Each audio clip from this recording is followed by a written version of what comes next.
redress the balance in legislative powers.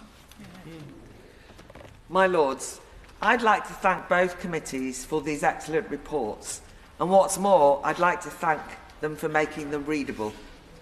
The DPRCC apologises for its report being full of parliamentary nomenclature and technical procedural explanations, like some esoteric constitutional essay. However, I'd like to thank the committees for clarity in making the opaque accessible.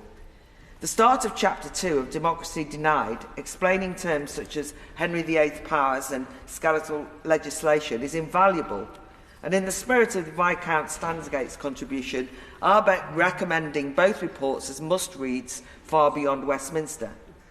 I especially commend the committee consciously aiming to make the reports comprehensible to the public, because, as the noble Lord Blencathra explained, the issues raised are anything but esoteric and affect the freedoms and rights of every single person in this country.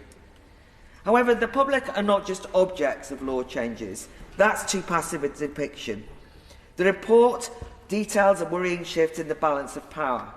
Evidence of the executive's power grab is compelling. But when we demand that the government needs to be accountable to Parliament, we must also stress that Parliament needs to be accountable to the public.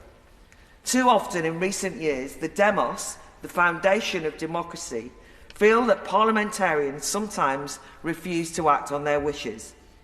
If the government promises the public it will act to, for example, control borders, but when it attempts to act, it sees parliamentarians trying to block that action, doesn't that give a moral high ground argument to the executive to breach convention to push through publicly supported laws?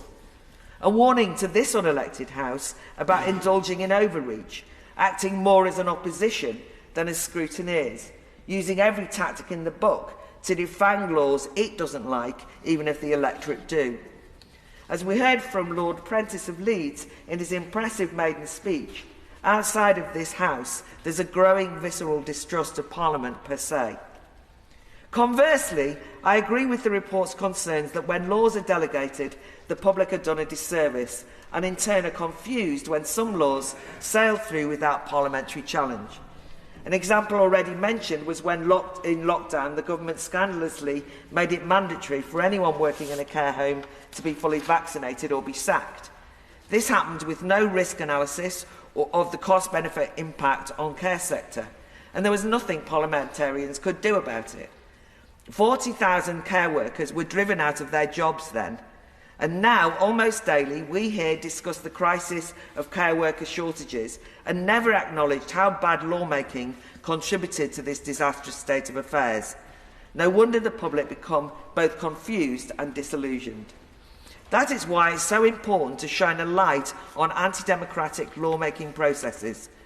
The shocking use of disguised legislative instruments should, in fact, be front-page news. A couple of thoughts on solutions.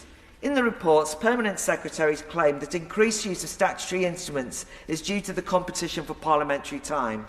Isn't the solution here obvious? There should be fewer laws. Indeed, to the Minister, can I repeat the question posed by Lord Simon in a 1990 debate? Will His Majesty's Government reduce the quantity and improve the quality of legislation?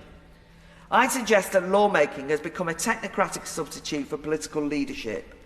Is this because politicians lack the imagination or moral courage to try and persuade citizens of the need for social change and instead rely on the law to compel it? Also, so many laws feel unnecessary and performative, headline-grabbing responses to demands that something must be done. As we enter the report stage of the Public Order Bill, as many noble lords have noted, we have a statute book full of legislation that could deal with these egregious aspects of modern protest tactics. The problem is they're not being enforced, and more laws won't solve this problem.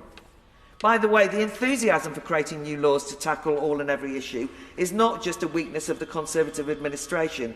Often the opposition's main demands on government are even more if different laws, or tabling myriad amendments so detailed that they could constitute new laws in their own right. And on time constraints, why are so many bills such enormous, complex, impenetrable tomes, containing everything bar the kitchen sink? Is this politicians' attempt at micromanaging every conceivable aspect of the public's autonomous choices because they don't trust voters? And such expansive bills are often far removed from their original intent. The online safety bill is a case in point, once conceived narrowly but importantly as protecting children, now so huge it represents an existential threat to free speech for adults. This, my lords, is a crisis, and not just of democracy, but of our freedoms as well. My lords, it is a pleasure to follow the